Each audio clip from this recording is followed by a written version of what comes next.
فنحن نقول لهؤلاء: إن كنتم من السلفيين الصادقين فاتركوا هذه السفاهات وهذه الترهات، واتركوا هذه التعصبات الأمياء التي تمزق السلفيين، فإن السلفيين مزقهم الأعداء، وأنتم الآن تزيدون البقية الباقية تمزقا.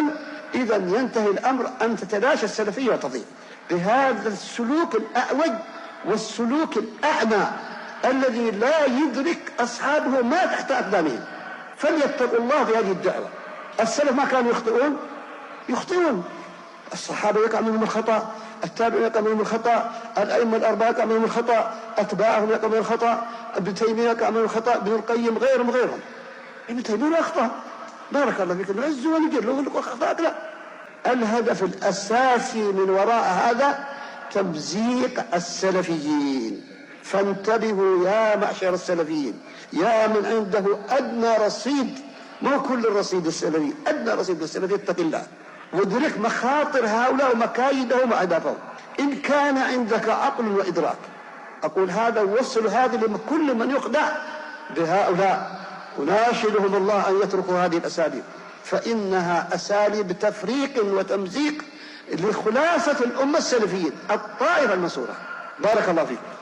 السلفي يدعو إلى جمع الأمة كلها على كتاب الله وعلى سنة الرسول، لا على تصديق السلفية وتفريقهم. السلفي يدعو إلى لم الأمة كلها في ضوء كتاب الله وسنة رسول الله عليه الصلاة والسلام. هذه دعوتهم وهذه دعوتهم وهذا منهجهم، يدعون الأمة كلها إلى كتاب الله واعتصموا بحبل الله جميعا. وهذه كتبنا، ما ندعو التفريق، لكن هؤلاء أنشئوا ومنهجهم للتفريق والتمزيق والتفريق والتمزيق.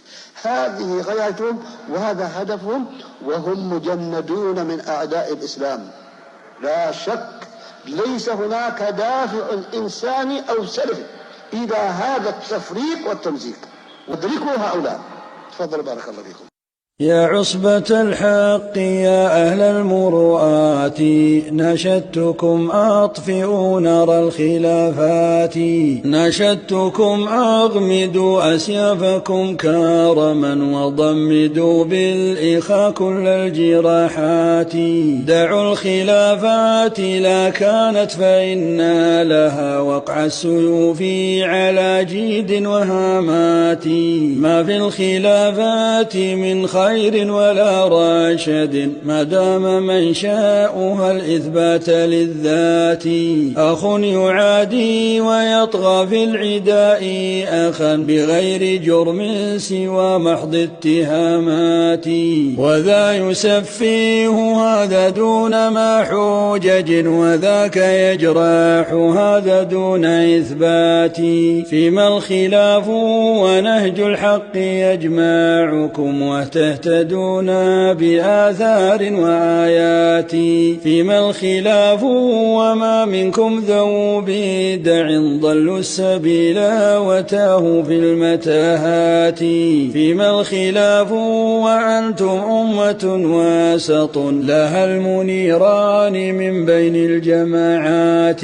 حتى ولو زل منكم أو هفى أحد وجانب الحق في بعض المسارات، فلا تصبوا عليه سوط حروبكم وتنزلوا فيه أنواع العقوبات. ولا إلى الشر تلقوه بحداتكم ولا تزيدوه بعدا بالقساوات. لكلكم هفوة لا شك أو زلل، ومن من الناس لم يخلق بزلات.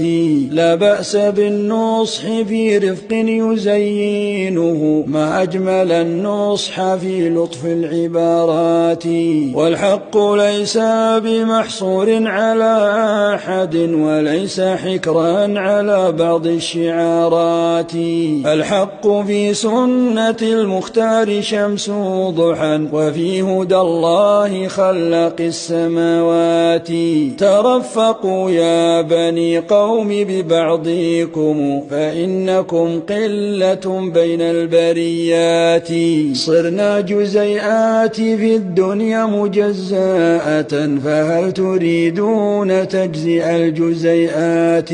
لا تفسدوا